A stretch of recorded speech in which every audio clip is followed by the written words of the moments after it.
할렐루야, 성도 여러분 반갑습니다.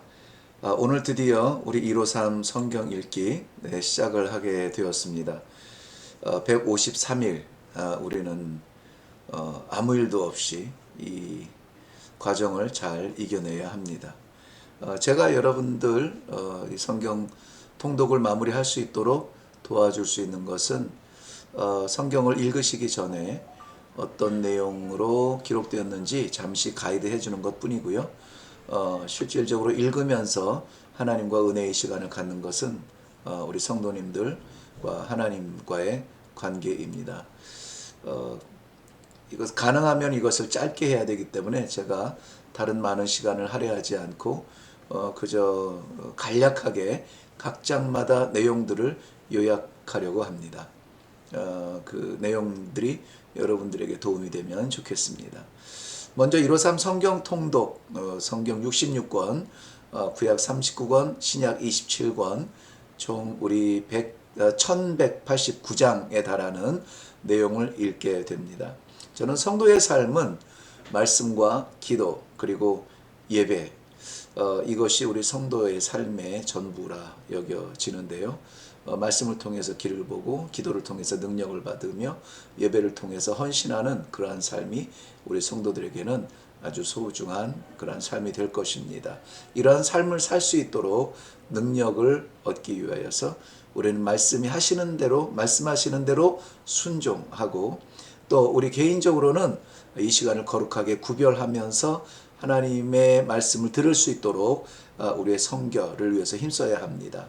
그리고 무엇보다 이거 홀로 할 수 있는 일이지만 우리가 조를 짜서 같이 하시죠. 그래서 우리가 합력하여 선을 이루는 마음으로 함께하는 믿음의 가족을 이루어 나가시는 것이 좋습니다. 성경을 읽기 전에 아주 간략한 안내를 해드릴 것이라고 말씀을 드렸습니다. 성경을 읽는 데는 속독과 정독 혹은 어떤 성경 한 권을 택해서 읽는 방법들이 있습니다. 그런데 우리는 5개월 153일 동안 하루에 5장 혹은 9장, 많게는 10장 이렇게 적당하게 묵상하며 적당하게 말씀 받고, 또 그 가운데 하나님께서 주시는 메시지를 따라서 순종할 수 있는 결단의 시간까지 여러 가지를 감안해서 153일이라고 하는 숫자를 정하게 되었습니다. 앞으로 153일 동안 하루도 빠짐없이 말씀 앞에 서고 말씀 읽고 말씀 받고 말씀대로 살아가는 그러한 복된 여정이 되기를 바랍니다. 이 일을 마쳤을 때에 우리에게도 기쁨이 되겠지만 이것을 계획하시고 인도하신 하나님께서 누구보다 기뻐하실 것입니다. 다 같이 이 153일을 위하여서 이제 힘차게 나아가겠습니다. 화이팅입니다. 네, 오늘은 제1일입니다. 창세기 서론과 창세기 1장부터 8장까지 읽게 됩니다. 창세기라는 말은 히브리 말로 베레시트라고 하는 말이고요. 성경에서 책 제목을 정할 때는 그 성경에 기록된 1장 1절의 첫 단어를 제목으로 삼는 경우가 대부분입니다. 그래서 창세기의 첫 단어는 베레시트이고요. 그것을 헬라어로 번역했을 때는 게네시스라고 하는데요. 영어로 제너시스가 되겠죠. 이 모든 단어들의 뜻은 시작, 처음이라는 뜻입니다. 네, 그래서 창세기에는 어떤 내용이 담겼을까요? 그렇죠. 모든 것의 시작이 담겨 있겠죠. 창조의 시작, 인류의 시작, 결혼의 시작, 범죄의 시작, 국가의 시작, 문명의 시작, 역사의 시작, 법률의 시작, 형벌의 시작, 또 회복을 위한 예배의 시작, 하나님과의 약속의 시작, 하나님의 부르심의 시작, 선민의 시작, 언약의 시작, 예언의 시작, 언어의 시작, 문학의 시작, 예술의 시작, 과학의 시작, 시의 시작. 모든 생각할 수 있는 시작이 바로 이 창세기에 담겨져 있습니다. 그래서 창세기는 다른 말로 하나님의 완전한 계시라. 그 창세기 안에서 우리는 하나님의 완전한 사랑과 그 사랑을 이루려고 하는 하나님의 의지와 또 사랑을 이루기 위한 목적들이 기록되어져 있습니다. 그렇기 때문에 이 창세기는 이 성경의 뿌리와도 같습니다. 그리고 이 성경을 계시의 책이라고 하는데요. 이 계시의 뿌리와도 같죠. 성경 읽기를 우리는 연초마다 시작하는 분들도 계시는데요. 창세기만 읽다가 끝났어요. 그것도 좋습니다. 저는 그것도 환영합니다. 일단 뿌리를 알면 그건 굉장히 유익한 일이죠. 예, 그래서 이 창세기를 읽으면서 우리가 꼭 기억해야 되는 이 한 가지 이 주제, 모든 것의 시작은 하나님이시다라는 것입니다. 정리해 보면 창세기 1장 창세기서론에서 창세기는 시작이고 모든 것의 시작은 하나님이시다라는 것입니다. 자, 창세기 1장의 내용 볼까요? 무엇보다도 창세기 1장 1절은 성도와 교회에 있어서 변할 수 없고 포기할 수 없고 타협할 수 없는 진리가 담겨져 있습니다. 이것은 목숨과 같죠. 태초에 하나님이 천지를 창조하시니라. 어떤 설명도 우리의 어떤 이해도 구하지 않습니다. 이것은 하나님의 선포입니다. 그러므로 우리가 따질 수도 없고 이것을 이해하려고 들 필요도 없습니다. 하나님께서 선포하신 진리이기 때문에 그렇습니다. 창조의 기사를 하나님의 권능을 설명하는 비유로 이해하는 사람들이 있습니다만은 이것을 문자적이면서 역사적인 사실을 그대로 기록한 것이라는 것을 우리는 먼저 알아야 됩니다. 6일간의 창조의 기록은 간단하게 기록했지만 완전한 질서로 정해진 그대로 기록되었고 우리는 그대로 믿으면 되는 것입니다. 우리 하나님 아버지께서 창조하신 것만으로도 신앙생활의 색깔은 분명하죠. 왜냐하면 이것만 믿어도 하나님만 믿어지고 그 하나님이 창조주 하나님이라는 사실만 믿어도 우리는 담대해집니다. 우리 아버지가 창조주 하나님이시거든요. 하나님께서 지으신 모든 것은 아름답습니다. 그러므로 153 성경 읽기를 시작하는 여러분도 아름답습니다. 창세기 2장에는 하나님께서 천지와 만물을 다 이루셨고 또 거기에는 무엇을 뺄 것도 더할 것도 없습니다. 최초의 창조 질서 외에 더하려 하거나 빼려고 하는 것은 인간의 노력 그 자체가 욕심이라 이렇게 되어 있죠. 욕심은 반드시 창조 질서를 파괴하도록 되어 있습니다. 예를 들면 정해진 가정 질서에 욕심을 부리면 어떻게 될까요? 한 아내와 한 남편이 한 가정을 이루는 것이 질서입니다. 욕심을 부려서 두 아내를 혹은 두 남편을 창조의 질서에 어긋나게 되는 것이죠. 네, 하나님께서 창조하셨다 혹은 만드셨다라고 하는 것은 하나님께서 이 창조와 회복의 의미를 담으셨는데요. 창조하신 분이 회복할 수 있습니다. 만드신 분이 바꿀 수 있습니다. 네, 그러한 가운데서 우리 창세기 2장에 나오는 에덴 동산을 눈여겨볼 필요가 있습니다. 왜냐하면 에덴 동산에서 범죄가 일어났죠. 그리고 그 범죄로 인하여서 사람은 죽음에 이르게 됩니다. 회복될까요? 됩니다. 왜 그렇습니까? 창조하신 하나님이 계심으로. 특별히 그 창세기 2장 9절에 보면 나무가 나오는데 한 나무가 나오는데요. 그 나무를 주목하기 바랍니다. 자, 거기 그 나무는 하나님이 창조하신 나무죠. 그런데 성경에 독특한 또 다른 나무가 나옵니다. 무엇이냐면 사람이 만든 십자가입니다. 하나님께서 나무를 만드셨을 때에는 보기에도 좋을 만큼 눈으로 보기에도 좋을 만큼 아름답습니다. 그런데 사람이 만든 그 나무 십자가는 추하고 비천한 악명 높은 그러한 자리였죠. 하나님께서 그 만드신 나무에는 한 가지 질서를 정하셨습니다. 열매를 먹는 것이 금지되었죠. 그런데 사람이 만들어 놓은 그 십자가, 나무 십자가에는 모든 사람을 위하여서 세워진 것이라는 비교가 있습니다. 하나님께서 금해 놓으신 그 나무의 열매를 먹음으로 인하여서 버림받게 되죠. 그런데 사람이 세워놓은 그 십자가에 그리스도가 달리심으로 인하여서 그 십자가 통하여서 구원의 역사가 시작이 됩니다. 네, 창세기 3장에는 성경에서 가장 생생한 장이라고 할 수 있는데요. 인간의 타락과 하나님의 은혜라고 그렇게 볼 수가 있겠습니다. 사탄의 첫 모습, 첫 작업은 하나님의 진리를 거짓으로 바꾸고 또한 현혹하는 것입니다. 거기 보면 하나님이 참으로 너희에게 동산 모든 나무의 열매를 먹지 말라고 하시더냐, 너희가 결코 죽지 아니하리라.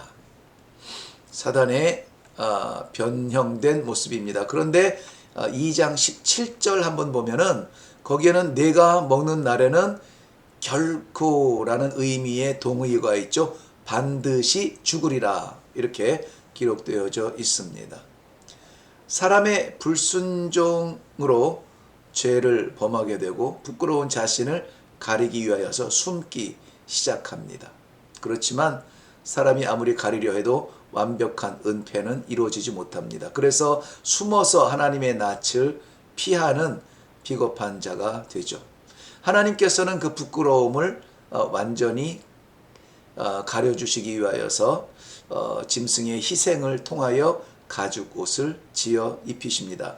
가죽옷은 찔기다는 의미가 아니라 희생을 통하여 용서가 시작된다라고 하는 의미가 담겨져 있습니다. 우리가 입은 바로 그 의의 옷, 그것도 역시 우리 그리스도의 희생을 통하여서 우리가 용서받게 된 것이죠. 창세기 4장입니다. 3장에서는 하나님에 대한 인간의 죄가 나왔죠. 4장에서는 인간에 대한 인간의 죄가 나옵니다. 무슨 말씀이냐면 최초의 자녀들이 등장하는데요. 그리고 거기에는 최초의 재물도 나오고 최초의 살인이 나옵니다. 최초의 문명이 소개되기도 합니다.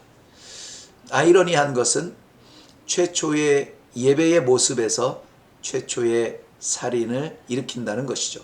살인의 동기는 예배의 모습에 나타난 시기심이었습니다.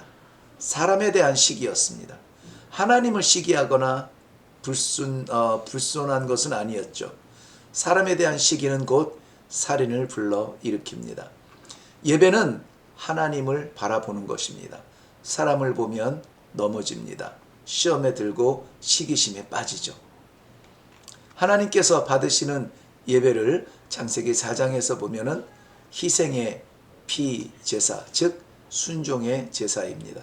그리고 하나님께서는 제사의 제물만 받으시는 것이 아니라 제사를 드리는 그러한 사람의 삶의 모습을 받으십니다. 그래서 하나님이 이 가인의 제사를 받지 아니하실 때는 제사만 받지 않으신 것이 아니라 가인과 그의 제사를 받지 않으셨다는 내용을 우리가 발견할 수가 있습니다. 삶이 따르는 거룩한 제사, 이러한 제사가 우리의 예배가 되기를 바랍니다. 창세기 5장입니다. 창세기 5장에서는 계보가 굉장히 중요한 단어입니다. 계보. 여기 구약의 첫 책에서는 아담의 계보가 기록되었죠. 신약의 첫 책에서는 마태복음 1장에서는 예수 그리스도의 계보가 기록이 되어집니다. 첫사람 아담의 계보, 첫 구원자 예수 그리스도의 계보. 아담 안에서 우리는 죽고 예수 그리스도 안에서 우리는 삽니다. 성경으로 생명으로 부활하게 된 것이죠. 우리의 계보는 어디에 있습니까? 아담 이후에 혈통 속에 갇혀 있나요? 아니면 예수 그리스도의 믿음의 계보에 있습니까? 성경에서 창세기 5장과 같은 계보들이 계속 연속될 때를 보면은 그 시간 속에 정확무오하게 왔다가 그리고 다녀간 그러한 인류의 역사성을 볼 수가 있고요. 성경이 허상이나 허구가 아니라 히스토리, 역사 가운데 분명한 사건이었음을 우리가 알 수가 있습니다. 창세기 6장입니다. 누룩과 같은 죄의 확장성을 기록하고 있습니다. 죄로 가득한 패역한 시대 속에서 거룩한 성도로 존재하는 것은 쉽지 않은 일입니다. 시대를 따르지 않는다. 시대를 거스른다. 이 말은 시대에 따라 변하지 않는다. 언제나 변함없는 신앙의 삶을 산다는 이야기의 반증이죠. 당대의 완전한 자로 노아는 소개가 되어져 있고요. 노아의 행동, 생활 양식 가운데 소개된 것이 하나가 있는데 뭐냐면 하나님과 동행한 사람이었다는 것입니다. 14절부터 21절까지는 다소 이해하기 어려운 심지어는 터무니없는 하나님의 말씀들로 계속됩니다. 거기에 대해서 노아의 대응은 아주 단순하게 등장하죠. 22절 말씀 보면 노아가 그와 같이 하여 하나님이 자기에게 명하신 대로 다 준행하였더라. 네. 말씀하신 대로 다 준행하였더라. 다라는 단어를 저는 참 좋아하는데요. 빠짐없이 남김없이 다. 그래서 우리가 예배 드릴 때에도 예배에 참석한 모든 성도들이 다 은혜 받았으면 좋겠습니다. 함께 신앙생활 하는 우리 모두 다가 다 구원받았으면 좋겠습니다. 함께 기도하는 우리 모두 다 성령의 충만함을 받았으면 좋겠습니다. 이런 그러한 거룩한 욕심이 생기게 됩니다. 아주 중요한 말씀입니다. 기억하시기 바랍니다. 자, 오늘 창세기 7장까지 읽게 되는데요. 여기서 중요한 단어는 들어가라 하는 겁니다. 들어가라. 방주를 지어놓고 그 안에 들어가야 홍수 심판으로부터 구원을 받게 되는 것이죠. 너무나 당연한 말씀인가요? 네, 그렇습니다. 성경은 너무나 당연해요. 노아의 방주를 보면서 규모와 선적 가능성과 등등 이런 것들을 셈하지만 높이와 넓이와 길이를 계산하기 전에 우리는 들어가야 합니다. 교회의 질서가 다 이해되지고 그럼 나는 한번 믿어볼래 하고 들어오는 사람은 없습니다. 들어가야 그 안에서 예배를 드리며 은혜가 넘치며 감동을 받게 되는 것입니다. 노아의 방주는 여러 가지로 비교가 됩니다. 구원의 그리스도이시며 세상의 피난처의 사명을 다하는 교회로도 이해를 하고 있습니다. 보호하시는 은혜고요. 그렇지만 중요한 것은 절대로 그 언저리에 있어서는 안 된다는 것입니다. 들어가야 합니다. 그래야 삽니다. 창세기 8장까지 읽게 됐네요. 홍수가 거치고 난 후에 하나님의 새로운 시작의 장입니다. 8장의 초점은 마지막 20절 이후에 있습니다. 1년 만에 심판이 그치고 처음 땅을 밟은 노아가 첫 번째 한 일은 무엇일까요? 여호와께 제단을 쌓는 일이었습니다. 1년 동안 밖을 보지도 못하는, 나가지도 못하는 그러한 홍수 위에 떠다니다가 처음 땅을 밟았는데 한 일이 여호와께 제단을 쌓는 일, 의미가 있습니다. 이것은 홍수의 심판의 끝이었으나 동시에 새 역사의 시작이라는 의미입니다. 죄에 대한 심판, 은혜의 새로운 시작. 그 중심에 뭐가 있냐면 제단을 쌓은 노아가 있었음을 기억하시기를 바랍니다. 오늘 성도의 제단의 자리는 그 새로운 날의 시작이 될 것입니다. 네, 첫날 우리의 창세기 1장 1절에서 8절까지 여러분들 이제 읽게 되는데요. 하나님의 독특하고 계획하신 은혜가 있기를 주님의 이름으로 축원합니다. 수고하셨습니다.